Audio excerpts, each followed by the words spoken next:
Hi friends, ఇప్పుడు చూడండి మా ఇంటికాడ అయితే భారీ వర్షం పడుతుంది. ఎంత పడుతుందంటే అంత పడుతుంది వర్షము.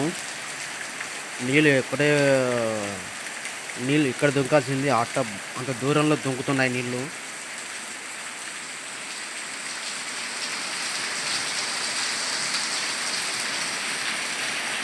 అతి భారీ వర్షం, అందులో మెరుపులు మెరుస్తున్నాయి, ఉరుములు బడబడ అంటున్నాయి. చాలా జాగ్రత్తగా ఉండండి ఫ్రెండ్స్.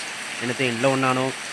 చాలామంది బయట తిరుగుతున్నారు, తిరగకండి ఫ్రెండ్స్. ఎందుకంటే బయట ఉరుములు మెరుపులతో చాలామంది చనిపోతున్నారు. అందుకే వార్తలు కూడా చెప్పారు. అందుకే మేము ఇంట్లో ఉన్నాము.